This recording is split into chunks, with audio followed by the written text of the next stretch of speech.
Hello, guys. So this week I've been thinking about who is your fantasy self? I first heard the term a few years ago and I found it an interesting idea.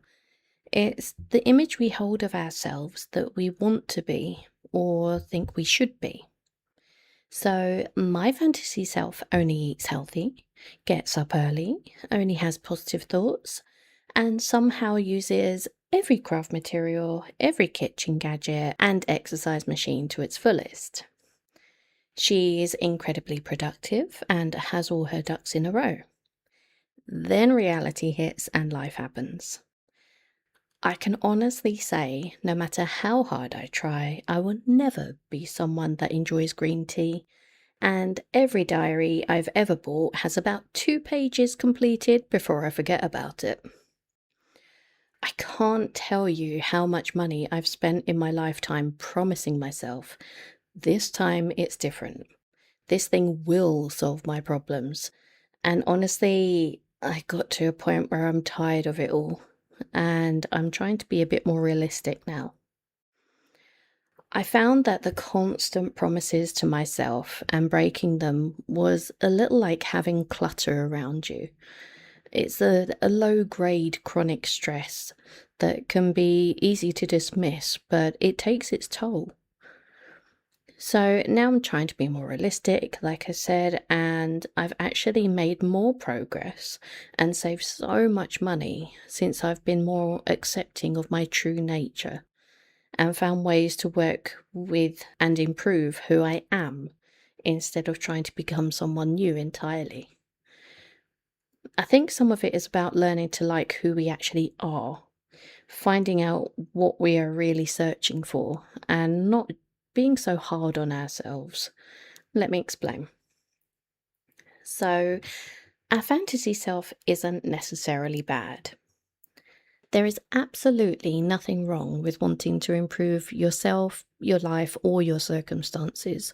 I want to make that clear up front.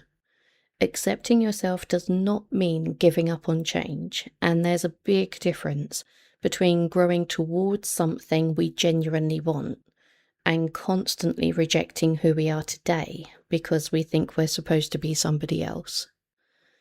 This is where getting clear on what you actually want can help. I took the long way around when it came to figuring out what I want, and it took ending up in circumstances that I absolutely didn't want to help me realize what's important to me. In a world where we're constantly bombarded with messages of who we should be, it can be hard to know what you want deep in your soul. I found my fantasy self could tell me things about what I value most. If my fantasy self has a perfect body, a cottage in the country, is a successful artist, and is very rich, I didn't necessarily need to become that person.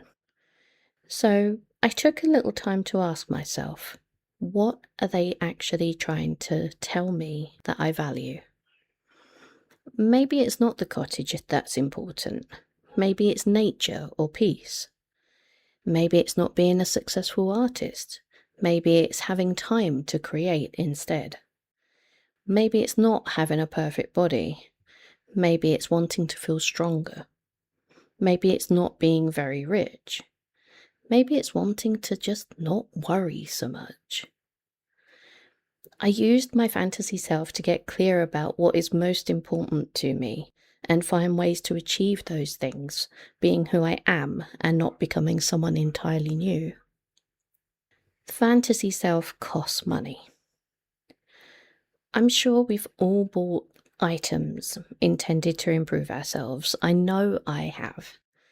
The exercise bike that ends up a clothes horse, the clothes I definitely will fit into one day, the planners which will make me increase my productivity times 5.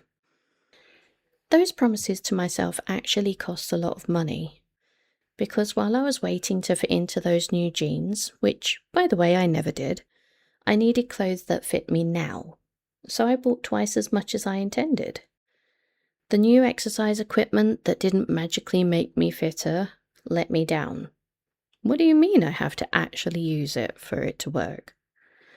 So I bought the next thing from an advert promising me this one is different. The supplement promising to make me healthier, more productive, more attractive, more successful didn't quite do the trick, so I looked for the next thing that promised it would. I can honestly say that trying to be more accepting of who I am and being honest about each product I've considered buying saves a lot of money. Because there's no product that can replace the effort required to make real change, sadly. Plus, every time a product didn't live up to my expectations, I felt a little bit worse about myself and ended up further away from my goal than I began. What else it costs? I discovered that trying to live up to my fantasy self doesn't just cost money. First of all, buying all these things for your new self need to be stored somewhere, maintained, cleaned, and potentially one day decluttered. They also take time, which, let's face it, is the only resource each of us cannot get more of. By pursuing things we don't actually enjoy but think we should, by spending time and energy pining over who we want to be, we're missing out on who we actually are. I spent far too many years wishing I could be someone else and being downright brutal to myself. I realize now that I would never talk to a friend like that. I deserve better and need to appreciate who I am. I think it's too easy to dismiss the things we're good at because we are good at them.